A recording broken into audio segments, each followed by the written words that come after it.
Hello, Tom. It's nice to be interviewing you again. Today we're going to talk about how you have come to write your My Big Toe trilogy. The things and the qualifications that led you to writing this. It was known 100 years ago that consciousness was the fundamental reality. It is only logical, I think, that someone such as yourself needed to come along and unite relativity and quantum mechanics in a big picture. My big toe. R equals I is the identity you give MBT. Simpler but perhaps more profound than E equals MC squared. Reality is information. We need to interpret it through our experiences, consciousness, and free will. It is in this exchange of information that we gain experience. Now, Einstein has said the only source of knowledge is experience. He had some clues in 100 years ago that consciousness was also fundamental reality. He did. It is your experience in the LCS, and that's larger consciousness system, that's one of the terms that you give it from your scientific viewpoint, that has led you to derive better physics. You hope to rewrite, how about you will rewrite quantum mechanics with your recent physics experiments. The weird science will be just science. Yeah. Well, I'm hoping to rewrite quantum mechanics. Of course, I have some experiments out there that most people will know about. That's a set of quantum mechanics experiments that will lend very, very strong evidence to the concept that this reality is information-based. It is a virtual reality. And it will also lend some evidence to the idea that consciousness is the computer. If you have a virtual reality that's a computed reality, then you have to have a computer that's doing the computing. So these experiments will lend a lot of evidence to both of those concepts, mostly to the concept this is a virtual reality, but also some evidence to consciousness as the computer. So if those experiments work the way I have predicted and the way I hope they do, then this will move things forward in science and in physics, I think, quite a bit once they're digested. I mean, that'll take years.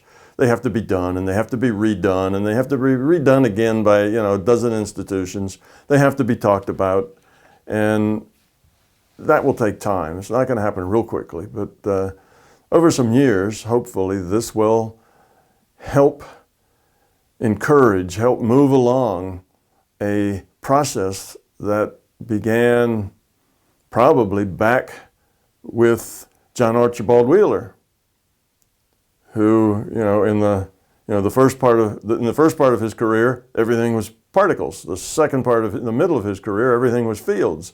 The last part of his career, everything was information. He coined the it from bit. So he was probably one of the first physicists who stood up and said, this is a virtual reality, it's all about information. And then, of course, Edward Fredkin came along, sometime after that with the similar idea that this is a computed reality. But they were really the beginning. But now that just goes back, I don't know, let's see, I don't know the date when Wheeler got to that conclusion, but it wasn't that long ago. He just died in like 2008, I think was the day. So he's fairly current. He also was alive in time to work with Einstein and to work with Bohr. He and Bohr, wrote papers together. So he was one of the originals in the 1920s. He was a young guy then, but he was right out there trying to, learn what there was to learn. And I don't know that we've seen a physicist who is of the caliber of Wheeler since then. Yes, Einstein and others have been brilliant in the things that they have done, but Bohr was truly a scientist in the sense of he was always open-minded, he was always skeptical, and he did not become a slave to the status quo, to what everybody else believed wasn't all that important to him. It had to make sense to him. That's why he changed from particles to fields to information, because he went wherever the evidence was. He didn't stay there because that's what everybody else thought. So in that sense, he was probably one of the best scientists that we've seen, in a century. Not that others haven't been brilliant. Einstein did some out-of-the-box thinking as well, and so did Bohr and the rest of them. But they didn't necessarily keep working at it and take it as far as Wheeler did. But now Wheeler was a young guy then, so Bohr and Heisenberg and Wigner and Planck, they were a little more mature in their years. So they're pushing the ideas forward. You can understand they didn't get as much done as Wheeler did, who had another 20 or 30 years of career after that to work on these ideas. And it wasn't until later in his life that he came to information as the central thing. But Wheeler was really the beginning, I think, intellectually of this. He called it from bit. And though there were a few others maybe before that, of course we can name Buddha as one of the originals for saying this reality is all an illusion. But he really wasn't a scientist, and it really wasn't science he was talking about. This was more poetry. And it was a thing that the Buddha experienced and he knew as a fact. But it was an intuitive fact, not a logical fact. So that makes it poetry, not science. We've done an interview that, speaking of Wheeler, going back to Wheeler, we've done an interview that where you explained how the two physicists in Australia performed Wheeler's thought experiment. Yes, these experiments keep turning up and up and up, lots of them. I just read one recently, and I can't quote you the name or who did it or even where it was done, but it was several physicists that were doing kind of a double slit experiment. And they were plowing new ground. They did something that had never been done before. And the conclusion to their paper was, we have demonstrated that light is neither a particle nor a wave. That was their conclusion. Their results could not have existed if light was a wave and could not exist if light was a particle. They said it's something else. Well, bravo, guys. Of course it's something else. It's information. Information is not a particle. Information is not a wave. But they haven't found out what it is. They just could do an experiment that showed them what it's not. Okay, so yes, these experiments keep pouring in. Month by month, they're piling up. That's why there's more and more people who are considering this idea of a virtual reality seriously, in science, because the evidence is stacking up. No, it's not a particle. No, it's not a wave. And no, it's not sometimes a particle and sometimes a wave. It's something different altogether. Now, Einstein and Bohr did realize that consciousness was fundamental. They did. And I often quote him in some of my workshop videos where Einstein says, yes, I understand that consciousness is fundamental to our understanding. But, he says, I have no idea how to formulate that into science. Now, I'm not quoting, and I'm paraphrasing, but that's basically what he says. This was in a letter to Baum, another physicist he worked with, both at Princeton, I believe. And in this letter, he says, yes, consciousness is key here, but how do we write consciousness in an equation that makes sense in our physics? I have no idea what elementary ideas that I can use to approach that. So it was like, yeah, we know this is true, but we don't know how to go forward with it in science. And that was where they got stuck. And that's why 20, 30, 50, almost 100 years later, we're still stuck, because people don't know how to go forward with that idea that consciousness is at the core, but how do we work that into science? Well, of course, the obvious answer to that is that yes, this is a virtual reality, just like the experiments are saying. Yes, information is at the core, just like the double slit has always said for almost 100 years. And yes, consciousness is the computer that's computing all of this. It all works together. And then once you have that big picture, the rest of it just falls out. That's where this idea for a new quantum mechanics falls out, because once you have that picture, then you don't have to calculate the answer to a quantum mechanics problem. You can logically derive it. You see, it's not just a mathematical thing. Up to now, quantum mechanics is shut up and calculate, right? That's quantum mechanics. Don't ask me why it's like that. It's not logical. It's beyond logic. Just calculate the answer. And nobody has a clue what that answer might be until the calculation's done, because there's no other way to get there. Well, once you understand virtual reality and that consciousness is a computer, now quantum mechanics becomes a logical science like every other science. It's not a weird science. You can look at it, do the logic, and there's the answer. You don't really have to calculate it. All you have to do is understand the logic of it and how it works. And once you understand, my big toe and the way this reality works, then that perspective that's needed to see quantum mechanics as a normal science just falls out. It's not that hard to do. It's really not a big deal. It's just a better perspective that lets you see, the right answer. You have to have the right perspective or you can't find the solution. All right, now that these two very distinguished scientists, Einstein and Bohr, understood a long time ago that consciousness was at the fundamental reality. Yeah, and add to them Wigner and Heisenberg and Planck. Add all of those guys. You can find things in their writings that say, yes, consciousness is at the core of this. I mean, the whole group of the super scientists that created quantum mechanics all understood that there was something else to reality than particles and waves. This was different. But they didn't know what, so they came up with this Band-Aid fix by saying, well, sometimes it's a particle and sometimes a wave. Well, nobody really liked that. What do you mean reality is sometimes this way and sometimes that way? That's obviously a kludge. That's what you do when you really don't have a good answer. You kind of stick a Band-Aid over it and say, well, okay, we don't understand this, but here are the facts that we measure. Sometimes it acts this way, sometimes it acts that way, and we have no clue why. It's just not rational. Well, they have the wrong perspective. A materialist perspective comes to that conclusion. And they were all materialists going into this. They realized that was wrong, but didn't know how to solve the problem, didn't know how to get out of it. This is actually the key to this whole interview.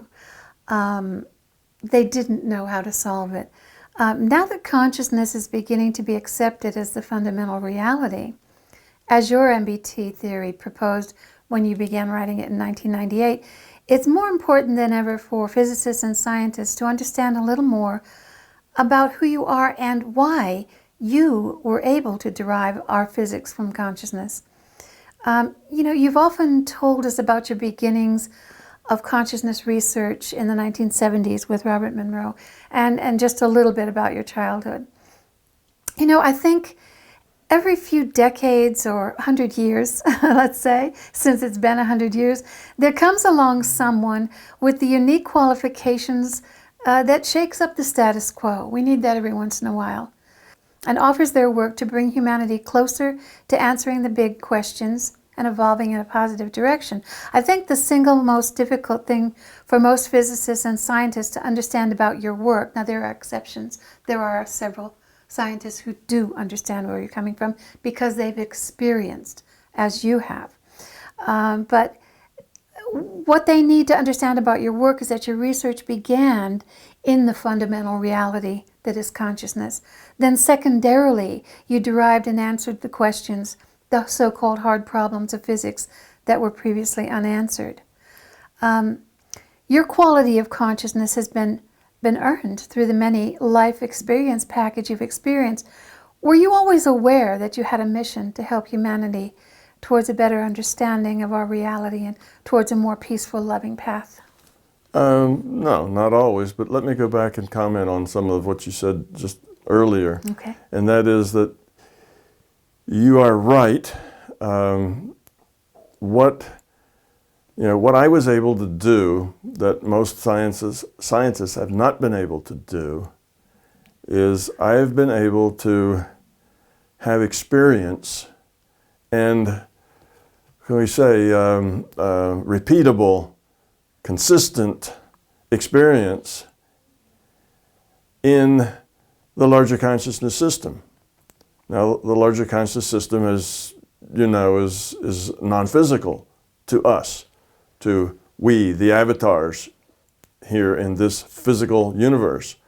So in this consciousness space, you might call it, in this other reality dimension that is consciousness, that is non-physical to our physical reality, I was able to do research there, to do science there, to try to figure out how consciousness worked.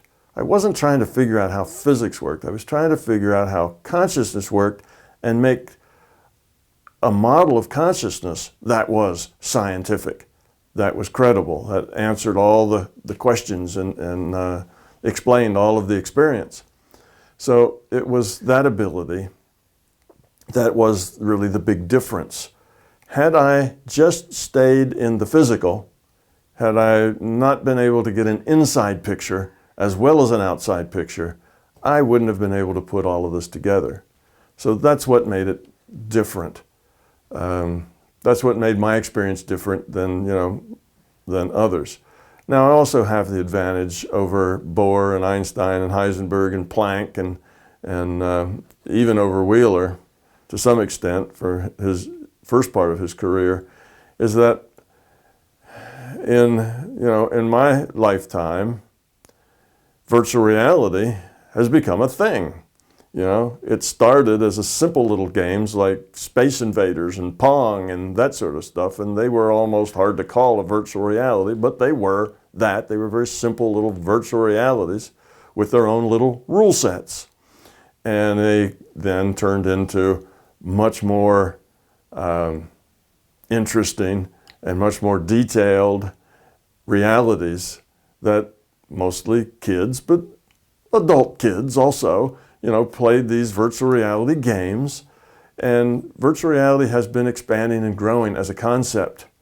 Okay, and that probably started in, I don't know, old Pong probably goes back to the late 70s, maybe early 80s, and Space Invaders were probably, early, 1980, and that kind of, so they were in that time frame. Now, Wheeler was still alive then, but these were new concepts and we hadn't really seen where they could go. So that's an advantage I had over, Einstein and Bohr and Planck and Wigner and, that group, didn't have those concepts. So this whole idea about information and virtual reality was more accessible by me than it was by those smart guys that developed quantum mechanics. So they were stuck, but they didn't have the concepts to work with. So I had two advantages. I was born later than they were, and therefore I had the virtual reality as a concept. I had a career creating virtual realities, if you will, not in the sense of games, but in the sense of writing simulations. So I understood, how information can be used to simulate reality. That was part of what I did for a living. And I was able to explore consciousness and explore it in a very scientific way. In other words, let's say we gather data. You can gather data about probable futures, about pasts. You can gather data about the present. When you gather data about things going on in the present, that's called remote viewing. You're viewing something that's here now. And many of these things you can check. You can remote view what's in a particular spot, and then you can go look at Google Maps and see what's in that spot and see if you got it right.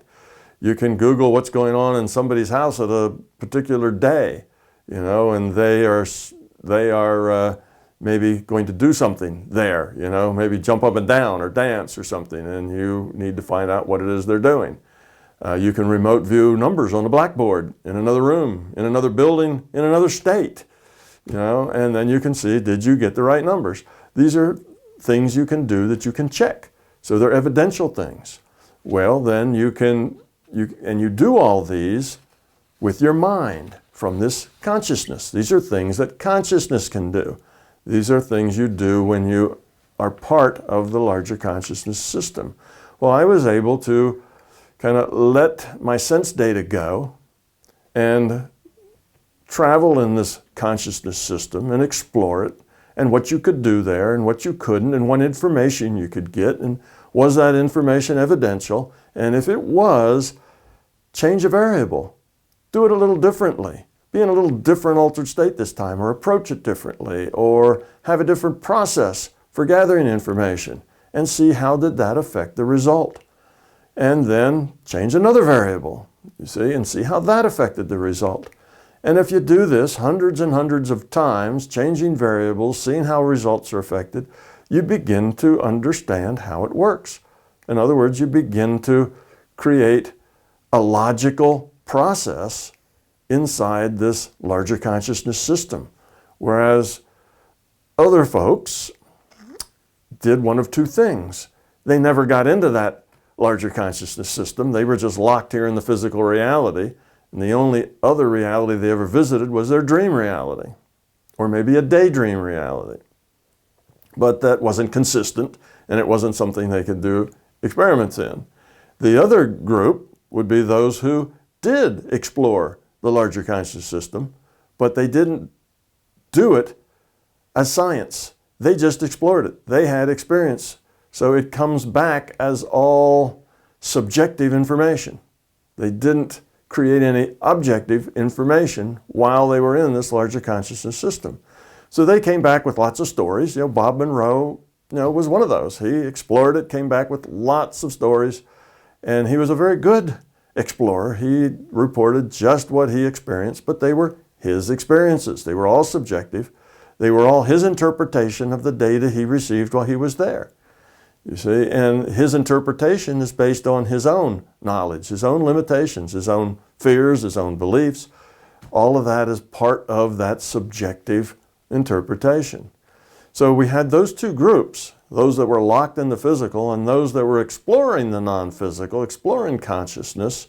And I'll just call consciousness the non-physical, because you can look at any of my other videos where I talk about this subject, and you'll see that consciousness has to be non-physical to this reality frame when you look at this as a virtual reality. I won't go into that here. Well, Einstein said that you cannot solve a problem from the subset in which the problem exists. That's exactly true, right. So you're not going to solve these problems just from a physical viewpoint. You're not going to see the better quantum mechanics, you know, that is not weird, but just logical science from, you know, a material viewpoint. That's not where the answer is. It's not a particle, it's not a wave, it's information. You see, information is not material. It's information. It's only information when you interpret it. Ones and zeros are material, words in a book are material, but it takes a consciousness to take that data and turn it into information. So though data can be material, data can be transmitted, data can be moved around, but only a consciousness can interpret the data and find information. Information is not physical. Anyway, so we had that group that was exploring the non-physical, exploring consciousness, if you will, the larger consciousness system, and we had those that were stuck here. Neither one really had what it takes to do better physics. You have to be able to do objective research in that larger consciousness system before you begin to understand what affects what. What is primary, what is secondary, what's fundamental, and what is, you know, downstream from fundamental.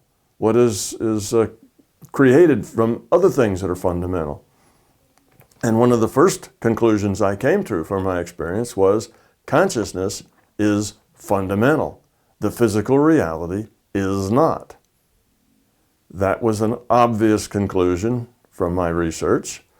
Those people locked in the physical could not come to that conclusion. Those people exploring the larger consciousness system only knew that there were two different realities that they could exist in, but they had no real ideas about how those realities were connected in a scientific way.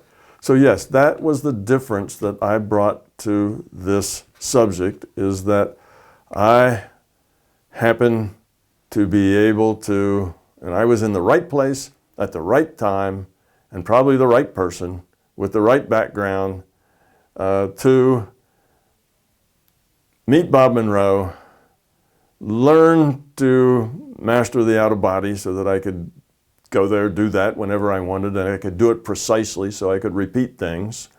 And at the same time was a physicist so that I could put all these concepts together in some kind of scientific way.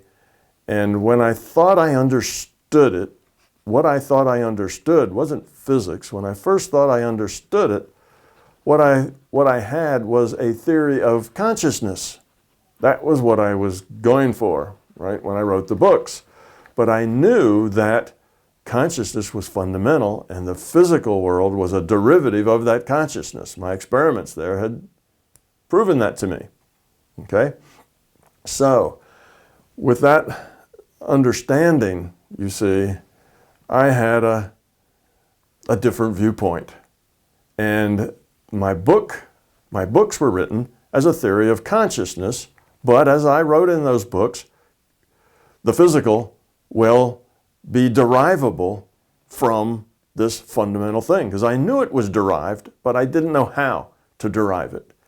It wasn't until 2 years or so after the publication of my books that Ted Vollers, who runs the forum for me, he said a few things to me, and that just jogged my mind. It was that little catalyst I needed, that aha.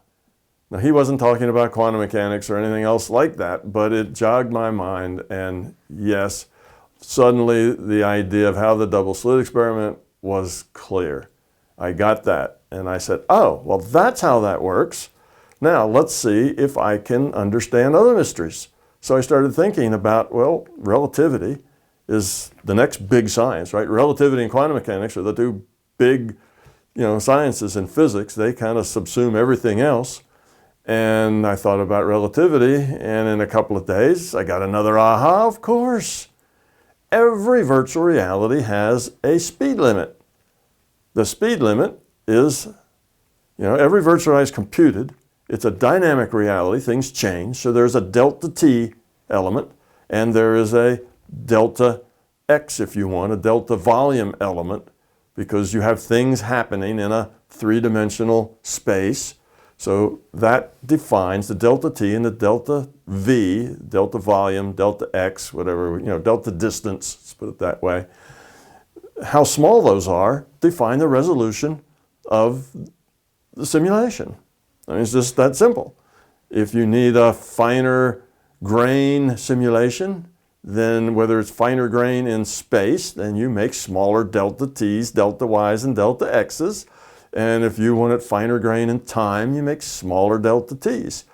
And you pay for that. The smaller delta x's, y's, z's, and t's are, the more calculations you have to do to create this reality. It's more computer power, more throughput, because you're calculating a lot more points, a lot finer resolution of points, you see. But the maximum speed limit is you can move through 1 pixel of space for 1 pixel of time. You can move 1 unit of delta x for 1 unit of delta t. The maximum speed limit is delta x over delta t. That's the maximum because that's the resolution of the simulation. So every simulation, World of Warcraft and The Sims, both have speed limits based on their resolution. Now, yes, theoretically, you could maybe move 10 delta x's in a delta t, But that's called teleportation. And that's not a smooth, consistent, coherent, contiguous simulation. Okay, that's one where things jump around, disappear from here and appear someplace else. It used to be here, now it's 10 pixels over, you see. That's not the kind of reality that we have. So that's not the kind of realities that we create. Any reality that's going to be a good schoolhouse, it's going to be a good place to learn, needs to be consistent. Needs to be something that's dependable. Things can't just fly around in funny ways, and disappear places and reappear places. That doesn't have enough consistency to be a valuable experience. Consistent experience is valuable experience. So the reality can only move 1 delta x for every delta t. It can't move any faster than that. It can't move another delta x before the next delta t comes along, you see. So every virtual reality created by anyone, anywhere, has a speed limit. Ours is no different. So why is c a constant? Because it's a virtual reality and it has a resolution. Okay, so that's the answer to that. And then once I got that, you see, now the rest of relativity is basically derived out of this one fact, that c is a constant is really the key concept in relativity. All of special relativity falls out of that fact with a little algebra.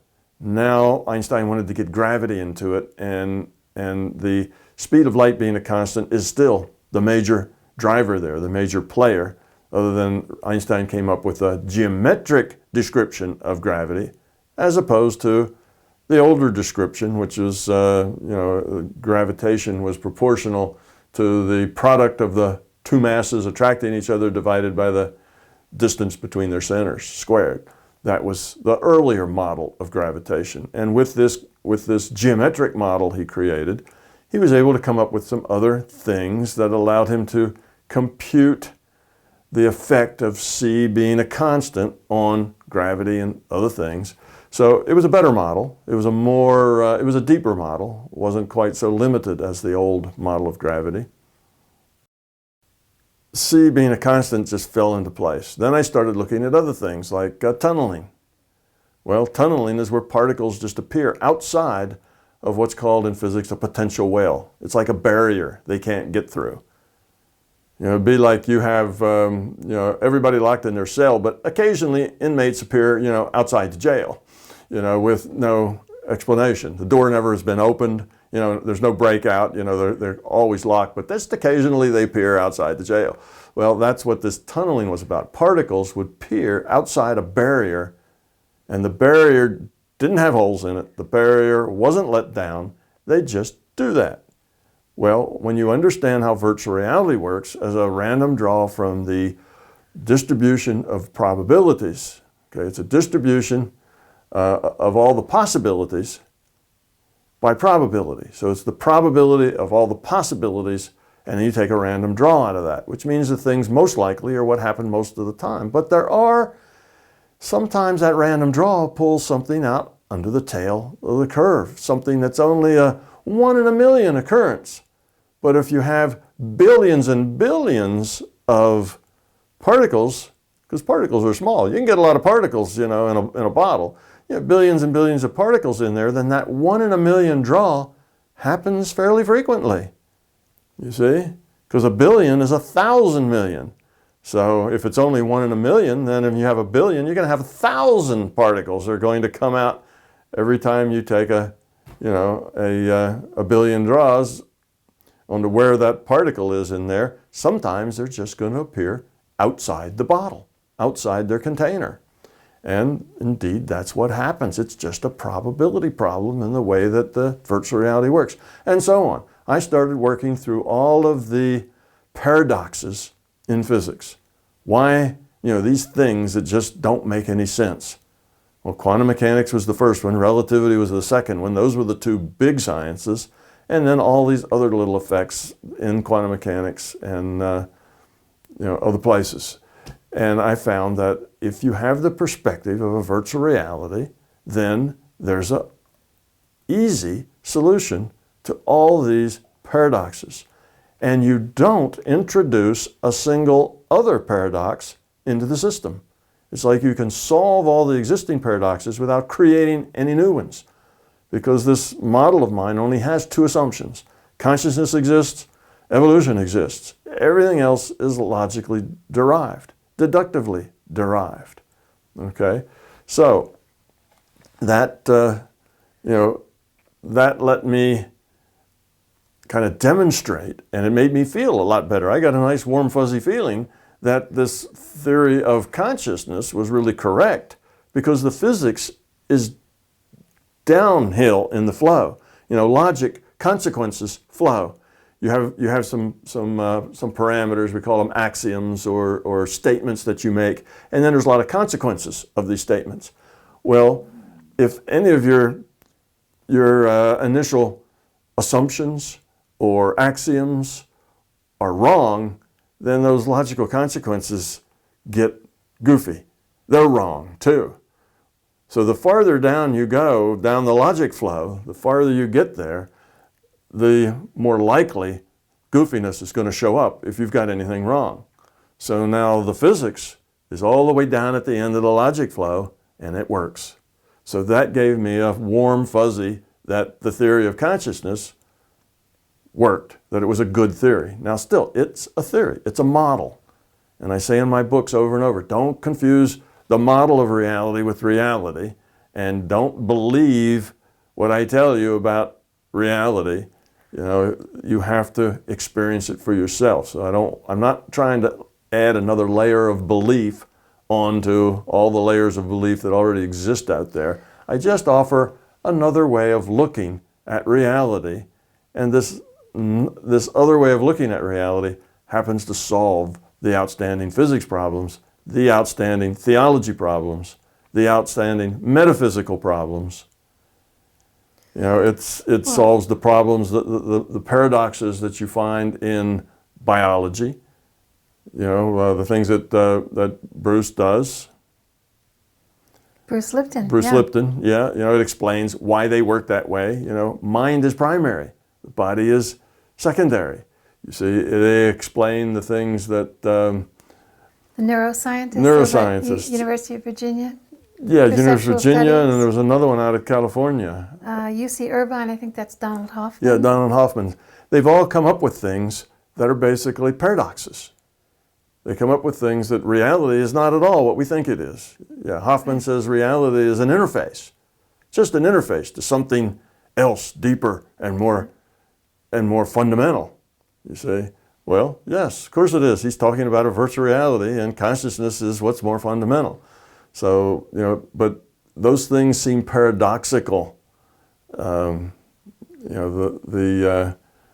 Anyway, there's lots of paradoxes that we have. Why should a little boy who's 8 years old or so know all about an airplane that was flown in World War I or World War II, whenever it was, the pilot's name, what happened, how it got shot down, and all the facts about the planes? Why would he know this? How would he know this? That's a paradox. We have all of the near-death experience paradoxes. How does somebody who's being operated on float up above the operation table and then tell the doctors later what they were talking about, what they said? We even have cases now where they've put numbers up on top of the light frames, in the operating rooms to see when people get out if they can read them. I don't know whether they've had much success with that, but I expect they've had a few successes with that. Well, it only takes one to create a paradox, you see. So there's lots of paradoxes going on in the world, both in the metaphysical side, in the paranormal side, and in the neuroscience side, in the physics side, biology. All these things have their own paradoxes, and this view of this being a virtual reality based on information where consciousness is a computer solves all of them without creating any other paradoxes. Well, this brings us back to Einstein's quote that we started off with: the only source of knowledge is experience. And clearly you're different from other physicists. Your work is not guessing, you've experienced it, and you've done repeated experiments to test it. You don't need to find the answers to the nature of our reality in the material world, because as a child, You knew and experienced the larger reality. So my question today, Tom, what were your earliest Your memories? next question. Your next question My today, next Tom. question. So we're going to go back a little further than we have before. What are your earliest memories of how our reality works? Well, I didn't know. I early on had experience in getting out of this physical reality and finding myself in a larger reality. I had that experience, but I had no idea how it worked. I just know it did. It was something that I learned to do. And this is typical of children the age I was. You see, I was 5, 6, 7 in that frame someplace, or during those years when I was 5, 6, 7 is when this took place. And it just happened.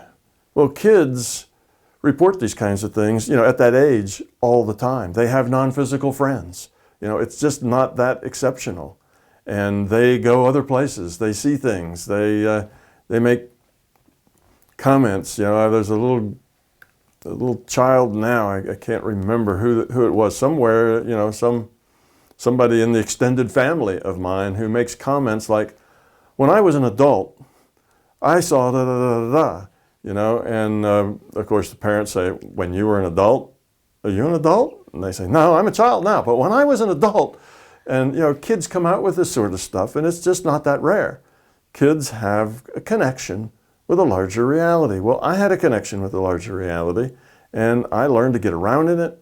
I learned how it functioned. I learned not only how to get there and get back, but things to do while you were there, things to be. And I practiced figuring it out. If I do this, what happens? So even then, I guess I was practicing figuring it out, how to work with it, how to deal with it. And I had some teachers that helped me do that helped me figure it out. So yes, that was when I was very young, but again, not exceptional. Lots of kids do that. So I was doing that, but I had no clue, how it all fit together. I just knew that there was this other place I could go when I did certain things, and that it was a fun place, and it was a place where I could do things I couldn't do here, and I learned things that seemed to be important, and I could even see things. I could even do the remote viewing. I could travel around and see things. I could go float out through the wall of my house, float around the neighborhood, and I could see what was going on. And I get evidence that indeed was going on that night while I supposedly was sleeping, because I saw it. I knew it was real because the information I got was valuable.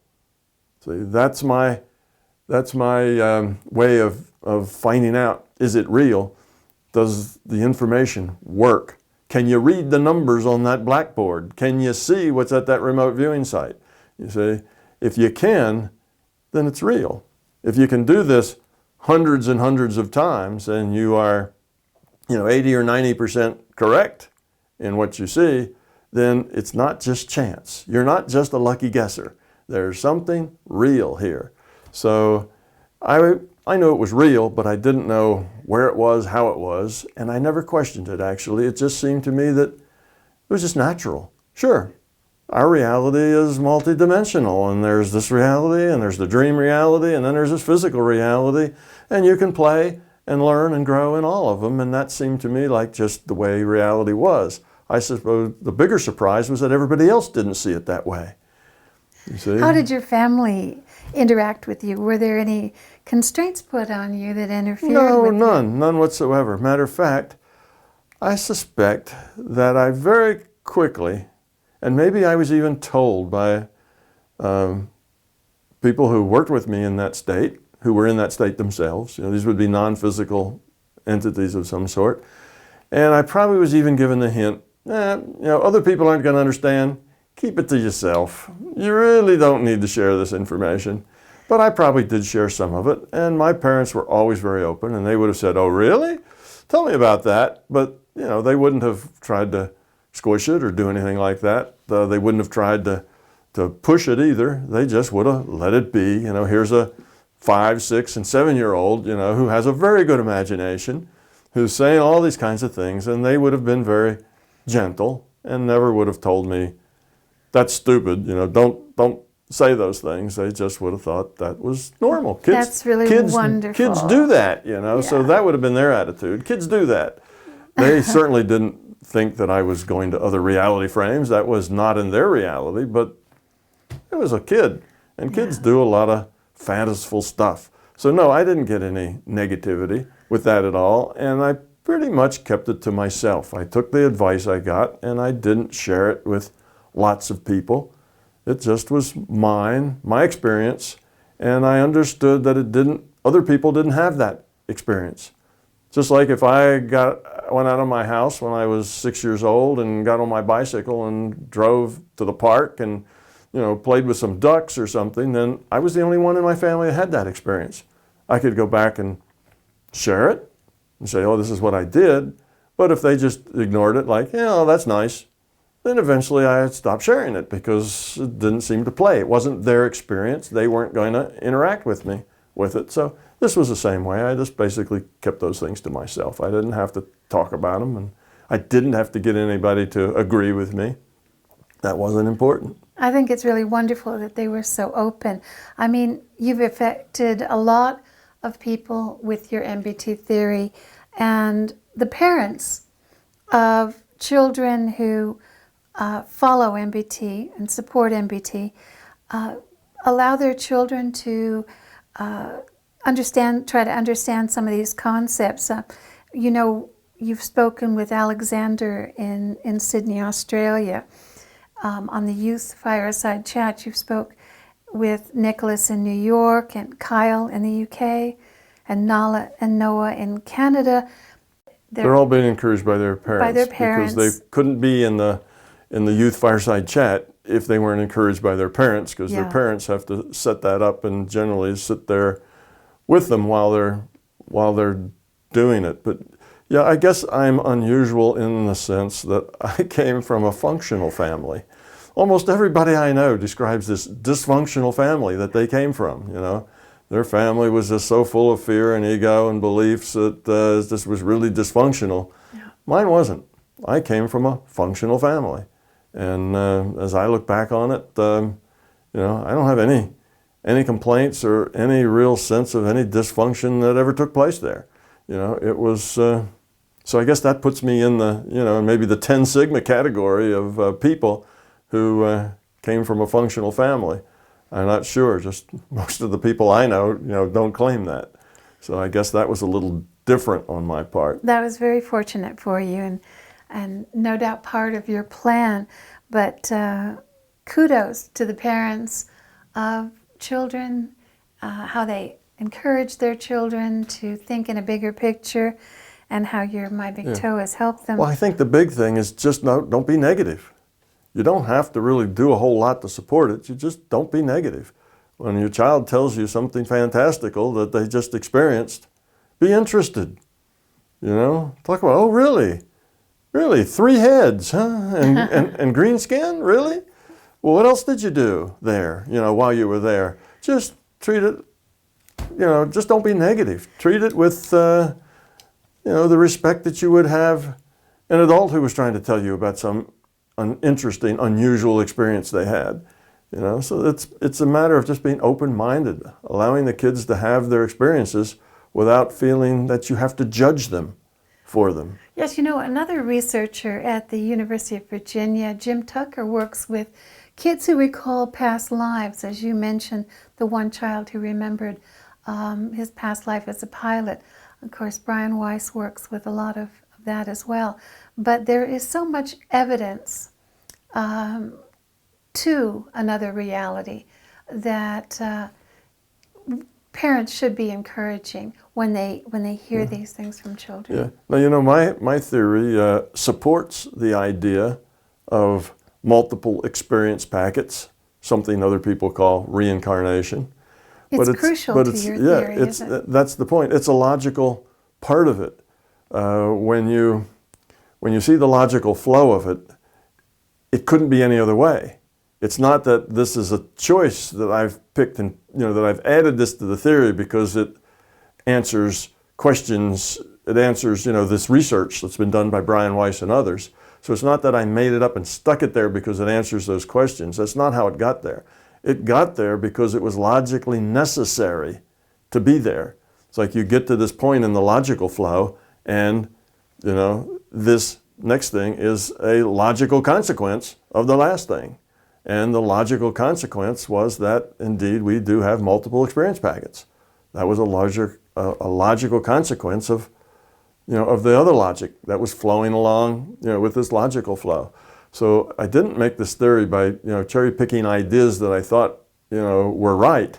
I did it just by logical process, and this multiple experience packet concept was, logically necessary for the, for the theory, for the logical flow that was there. Along with your own experience on that, because you have the ability to tap into past life packet experiences. You're not just imagining this or constructing this. Oh, I've done enough work in the non-physical that everything that I wrote in my book had to be verified. Everything that wasn't physical based, and most of it isn't, had to be verified by my own experience. Or I wouldn't have written about it if I couldn't have done enough experiments to convince myself that this is indeed the way it is, that this is, a fact. Now, they're subjective in the sense that it's my own experience. They're subjective facts, and I can't necessarily take anybody by the hand and show them, oh, here's the fact, because they take place in non-physical. They're not part of this physical reality. This physical reality is a subset. The larger superset, the source of this reality, appears non-physical to us from here. Of course, when you're there in that reality appears physical, and this reality doesn't. This reality then appears non-physical. Whether a reality is physical or not is not fundamental. It's just from the viewpoint of the observer. If it's a reality that's defined by a data stream that you're getting, a data stream defines a reality. That's what virtual realities are. They're computed, and they're defined by a data stream. When you are receiving that data stream, then that is the reality that is physical to you. When you're not receiving that data stream, then that reality seems non-physical to you. So when we're dreaming, we're receiving a data stream from another reality frame, our dreaming reality frame. And our physical reality frame here seems non-physical to us at that point. It doesn't exist. It's not in our world. It's not in our universe. We're in a dream universe. And when we're here in this physical universe, the dream reality seems non-physical. You see, so whether a reality is physical or not is not fundamental at all. It's just from the perspective. So when you go outside of this physical universe, virtual reality, then you are in another reality space. This no longer seems physical. These other spaces can seem physical. Depends on their rule set as to how physical they seem. If you have a rule set that's very sparse, not a lot of rules, sort of like the dream reality, then you can do all kinds of things like fly and teleport and that kind of thing. And it's less physical-like. If you have another reality frame with a very strict rule set, a very strong rule set, then it's very physical, just like this reality has a strong rule set. So then every little thing follows the rules, and that makes it seem physical. Now, could you comment on the dream reality? Because that's as valid a reality as any other. Yes. And for us, it is a learning place. As is this reality. But you cannot be harmed in this dream reality. You can make choices in this dream reality. So I think it might be important for people to know who have recurring dreams or frightening dreams, that this is simply something that is there for learning for them. Yeah. Can you comment on that? Well, there is a way that you can be harmed there, and that is that you can be frightened.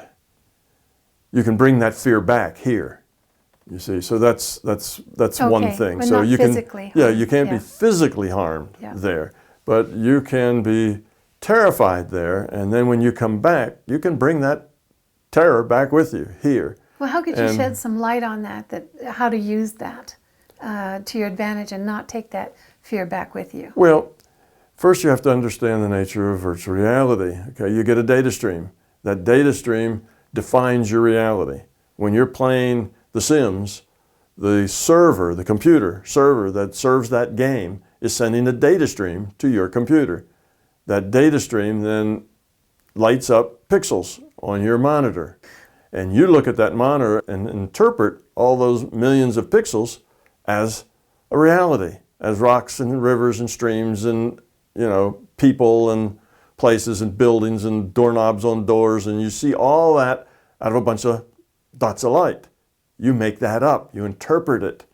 Okay, so that's how it works. So your reality is a data stream. So when you're in the dreaming reality, you're getting a different data stream according to a different kind of rule set, which is a very loose rule set, and that's your reality. When you're in this awake, what we call our physical universe, that's a different data stream with a different rule set. One is not superior or inferior to the other, they're just different. One has a much stronger rule set than the other. So like in one you can fly, in the other one you can't. In one you can have very buttoned down, very precise, very consistent experience. And in a dream reality, you don't have that kind of consistent experience. The consistence, jumps around. You go from one thing to another, and each night's a whole new ball game. You see, so they're just different realities, but both are as real. They both are just virtual realities that are real. When you do this out-of-body thing, which you're not really getting out of your body, that's poor terminology, but when you explore the larger consciousness system, it's another reality frame. You're getting another data stream that is interpreted by you as being things you see, hear, smell, taste, feel. You've got all the senses there that you have here, but the reason you have those senses is because you interpret the data in terms of those senses, because that's really all you know how to do from your experience. So your experience is based on, your experience base is interpreting data in terms of your senses. I saw, I heard, I smelled, I felt. Okay, I tasted. But when you're in a non-physical reality, you get data and you have to interpret it. And the way you interpret it is in terms of sight, hearing, smell, taste, feel, because that's how you interpret data. That's your database that you have to interpret it with. That's why you have sense data in the non-physical. It's not that it's another physical place that you're getting, physical input. It's just data, just like any other. Well, the dream reality can be very detailed and Yes. very real. For instance, running through a field for a while, you would wake up with your legs aching and exhausted. Sure. It can be very real. Doesn't that lend some evidence to the nature of virtual reality? The fact that you can accept this data from a dream reality as easily and as precisely, as detailed as you can in this reality seems to lend Sure, you support can. to the evidence that this is a virtual reality. Yeah, that this we is a are virtual living. reality, and sure, it's just another data stream. The dream reality is another virtual reality, much like this reality, and it has its own purpose. This reality has a purpose for the kind of experience you get here, a very buttoned down, consistent, causally related experience. Everything you do, affects everything else in your environment. The things you say to people affect them. The things they say to you affects you. So it's a very interactive reality frame with a tight rule set that gives us this consistent feedback, this consistent consequences to our choices. The dream reality isn't like that.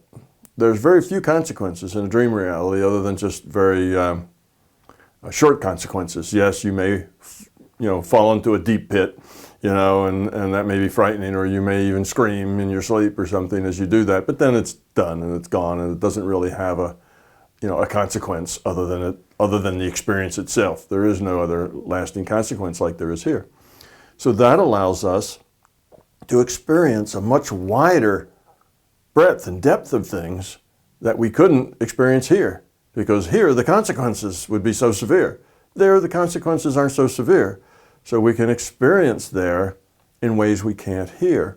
And the whole point of our being here is that we make choices in our experiencing, and we evolve or de-evolve the quality of our consciousness by the quality of our choices. So we make choices during the day when we're awake here, and then while we're sleeping, we make choices there. And there's a big difference between the two. Not only is the rule set more lax there, which gives us a wider range of choices, but when we're here, many of our choices are made through our intellect because we think that is the better choice. When we're in a dream reality, all of our choices are made from the being level, not the intellectual level. That is us. What you do in a dream, the things you're willing to do in a dream are the things you're willing to do. It's just the way you are. Now here, your intellect may keep you from doing those because of the consequences. Oh, I'd never do that here. Right, you wouldn't, because your intellect says the consequences are too stiff. I don't want those consequences. So you refrain from doing them here. But at the being level, you have that ability to do that. That is the way you are, even though you rein it in with your intellect. So that is a different place. There in the dream reality, you are authentic. And you won't be anything other than authentic. You're always authentic in that dream reality. So that's not true here. Here we can be very inauthentic. We can live in our heads and not really be who we are. So it's a very valuable experience space. That's why it's there. All virtual realities and every reality you go to, when you die here, those people have the near-death experiences. They go into another reality frame. That's also a virtual reality. All realities in which you experience are virtual realities, because experience is dependent upon a rule set to define what happens, interactions, how energy exchanges. That's what the rule set does. So if there is no rule set, then there is no experience. So every reality that you can experience in, whether you call it lucid dreaming or out of body or remote viewing or physical reality or dream reality, they're all virtual realities. The transition reality after you die is another virtual reality. The only thing that's fundamental is consciousness. Consciousness is fundamental, everything else is virtual. So dream reality is a very valuable and just as real as any other, as is the out-of-body. Reality is just as real. The question isn't, is it real? The question that you should ask is it useful? Am I learning anything here? Is it of value? Does it help me grow up? Does it help me become, a better person? And if the answer is no, then you need to change what you're doing. If your answer is yes, then you can keep on doing it. So they're all equally real, but they're not all equally useful all the time. Each one has its own purpose, and it serves that purpose. So they're all just different. How could someone use the experiences in a dream? How do they interpret it for themselves? Suppose they have a recurring nightmare. How should they go about handling that? Well, the first thing they should do is look at the dream as metaphor. Okay, it's not a physical experience, it's a metaphorical experience. The elements in your dream are often not to be taken literally. They're to be taken figuratively, metaphorically. So your dream experience is, even though it seems like a physical experience, there you are, you're in a burning building, you have to rescue somebody on the next floor. That's an experience. But you have to look at that metaphorically. What is the burning building? Well, that's some high-stress situation where you have to give something of yourself and take some risk, you see. It's not necessarily a burning building. You have to look at the metaphor involved in dreams. Okay, so that's the first thing. Look at the metaphor, and if it's recurring, this is probably a reoccurring issue in your existence. It's a reoccurring set of choices that you have to make, or something you have to deal with. So if it's frightening, then you have to learn how to not be frightened by it. Let go of that fear. If it's frustrating, a lot of people have reoccurring frustration dreams where they have this goal. They have to be, they have to be packed and out of their house, by noontime. And now it's, 10 minutes to noon, and, there's 5 rooms that aren't unpacked yet, and then other people are coming to move in. And you see, there's just frustration dreams. And every time they try to speed up the process, something happens. Oh, okay, they've got a plan. They're going to, just grab everything up in a big box and take it outside. Well, then the box has a hole in it, and they can't do it. There's always something that frustrates your ability to do what you feel like you need to do. And if you don't do it, you're going to be a failure. See, now this is a dream based on a fear of being inadequate or a fear of failing, and you're just stuck in this situation, and you're supposed to deal with it. So look at what the metaphors, it's not about houses, it's not about moving, it's not about boxes with holes in it. It's about a fear of being inadequate and your ability to deal with that and accept that you're not perfect. Sometimes you can't get to the finish line on time, and you have to accept that and accept it gracefully. Well, that's just the way it is this time. If they're ready to move in, they're just going to have to sit out there and wait because I just can't get all this stuff out of here on time. Sorry about that. I did my best, but all my boxes had holes in them and da-da-da-da-da. So we'll do the best we can. And you have to do that without feeling failed. Just accept that that is the way it is. And as soon as you do that, that series of dreams, that reoccurring dream will disappear. Because you passed that level. See, it's like a video game, right? You get the same monsters that you have to fight over and over and over again until you beat the boss, and then you go on to the next level. Well, this is sort of like that. So you're going to have these dreams. They'll frustrate you. You're in charge and nobody will listen. The house is on fire and you have all these people and you tell them the house is on fire. They just keep talking to each other, making the sandwich, watching TV, and you're jumping up and down and nobody's listening to you. Well, that's a dream of being irrelevant. That's a fear about your irrelevancy, that people don't take you seriously, that you get blown off. So you need to deal with that fear. So look at the dream for the lesson in it and look at it metaphorically. And that's what you can do, because that'll point out problems you have to work with. And then start working with them in this reality. Because you have that same problem here, or you wouldn't be dreaming about it. It's a problem with you, with your consciousness. And your consciousness is experiencing here, and experiencing there, and experiencing in other realities. And that consciousness, if it has a problem, those problems show up in all those realities. You see? So learn from it. Take that information and work with it and find the lesson. And take it seriously. Try to have an intent to not be that way, to not have to be perfect, to not feel incompetent. And when things work that you just can't be the winner, you can't do it, you can't get out of your house on time, whatever, well, accept it. Fess up to it, admit it, and go on. You see, without any sense of, oh, I failed. Oh, it's awful. I knew I couldn't do it. See, all of that's self-defeating. So that's the lesson for you to learn, and these dreams will go away. That's so really nice. You can learn a lot from your dreams. That is really nice. This example took us to an interesting turn. To finish, are there any other experiences or events that help shape your worldview? Well, yes, there's a few I can think of that probably were important. The first out-of-bodies that I did that we discussed earlier when I was 5, 6, and 7, that created a set of knowledge that I had that this reality was larger. By the time I got to 8, 9, and 10, though, I forgot all of that. All that was gone.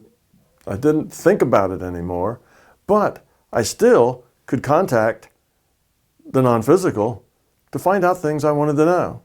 I still had connection to the databases and to other entities. And I never lost that. All the way through, elementary school, high school, college, graduate school. If I had an issue that I needed to find out something, some big picture thing, and some crossroads or some other thing came up, I could always get dependable answers to those questions, to dependable information.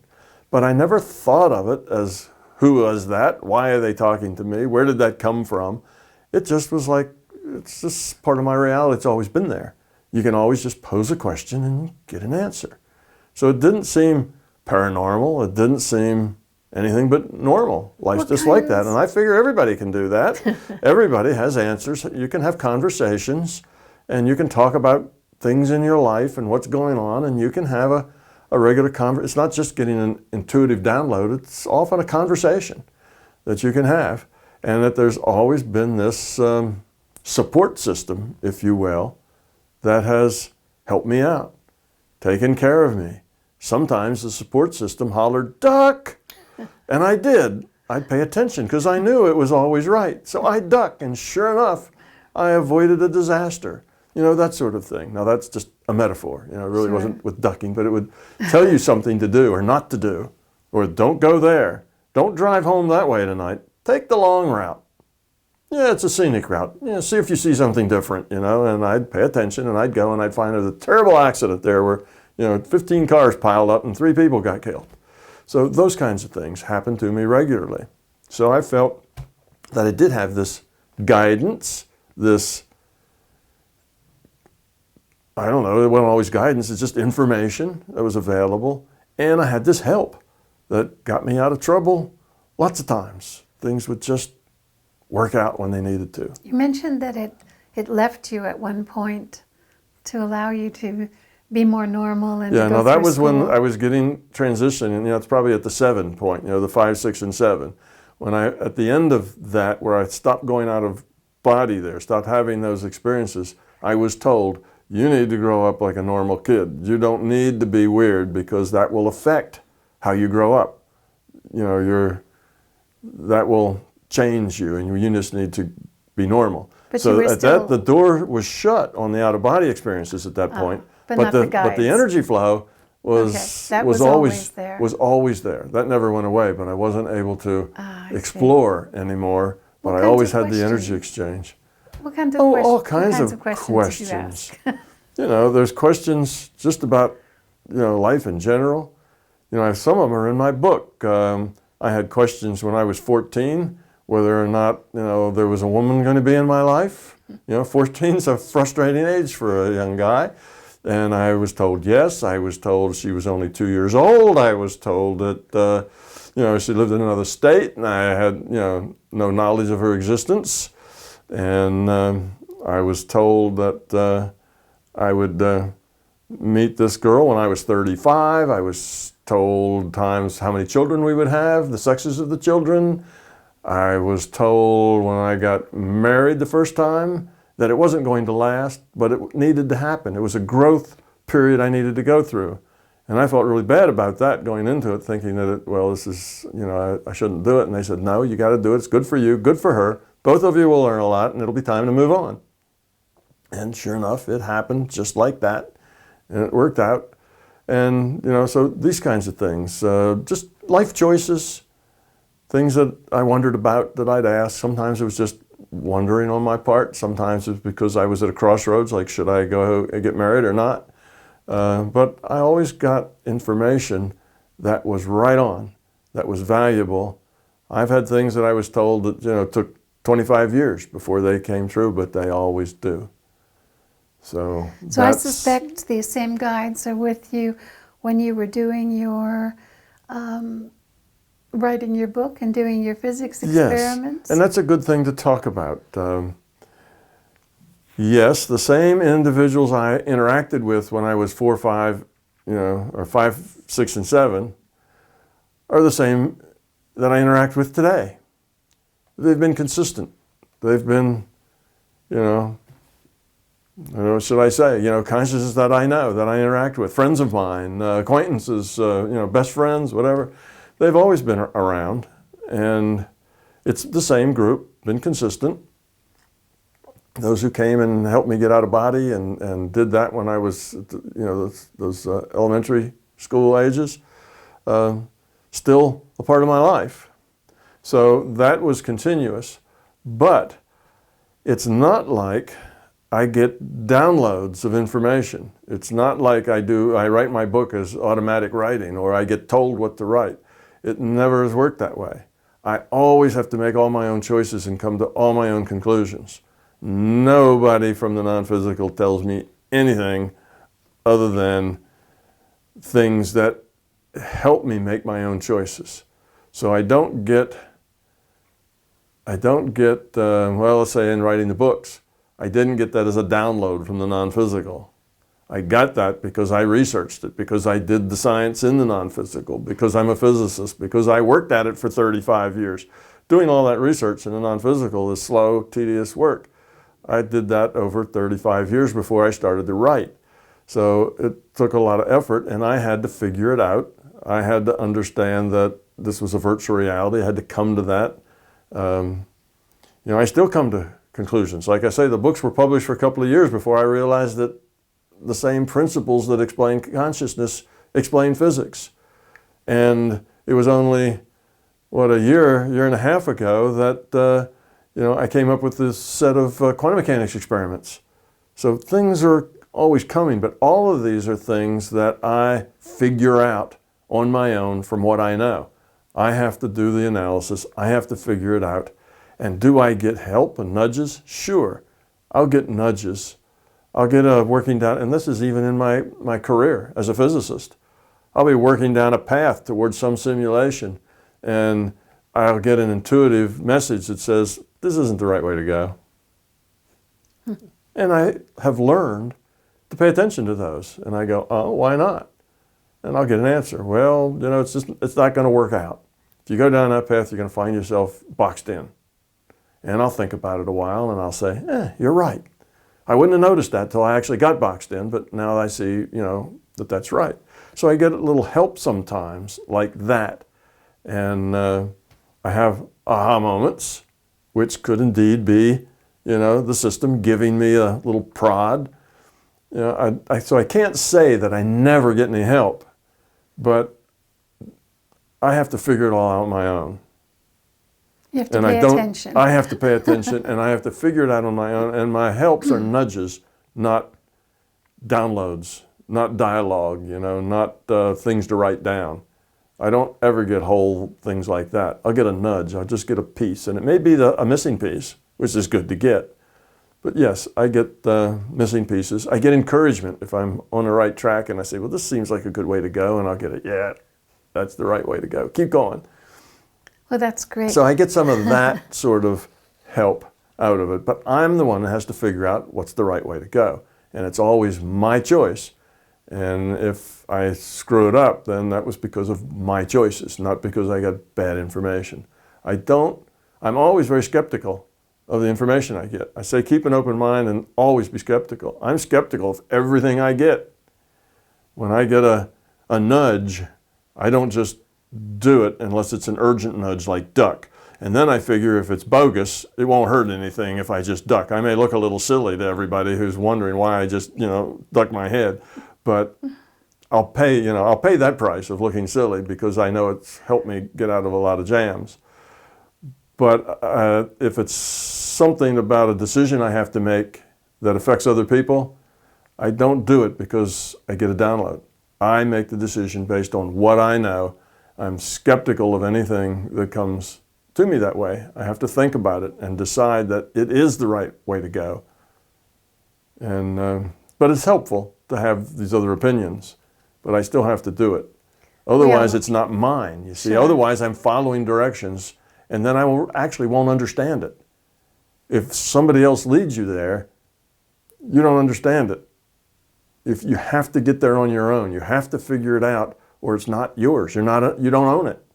You say, well, that's the difference. You have to own it. If you're going to talk about these things, you have to own them.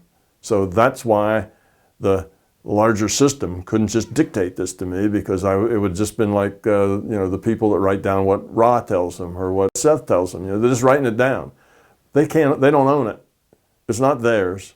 They're just taking dictation. But that's not something that I'm doing. I have to be able to explain it. I have to be able to build on it. I have to be able to know it as mine. Otherwise, it's not going to work. If I wrote down and said, oh, yeah, okay, I dictated the stuff that, quantum mechanics is really, a logical science. You just need to, if nobody paying attention to that, you have to be able to explain why that works, where it comes from. It has to be logical. So to be logical, you have to own it. So I have to own all the stuff that I've done. But I've gotten nudges and helps, and I've had my life saved, half a dozen times by paying attention to these things. And I've had the synchronicity all the time, where just what I need falls in front of my feet just as I need it. And I've had those kinds of helps. But all of that's in the margin under the cover of plausible deniability. And I still have to make the choices. But clearly, yes, there's been lots of help, no doubt, that led to these books. And it also is the time's right. I think if I'd written these books, 30 or 40 years ago, the time wouldn't have been right. Had I waited for another, well, I'm not going to live that long, but if I waited for another, 50 years to write them, which would make me really, really old, the time would have passed. So being here at this time is also part of a plan that this is the right time to do this. And that's why I get some guidance on how to do it. It does seem to be just the right time. And clearly you are not just an ordinary physicist. This is why you are able to write You're My Big Toe. Thank you, Tom, for this interview. We've hit some interesting points, and I hope it's illustrated a little bit about how you were able to write You're My Big Toe. Well, thank you, Donna. I always enjoy my interviews with you, and we always do things that nobody else does in interviews, so it makes them non-repetitive for those left-brainers. That's a good thing then. Thank you again.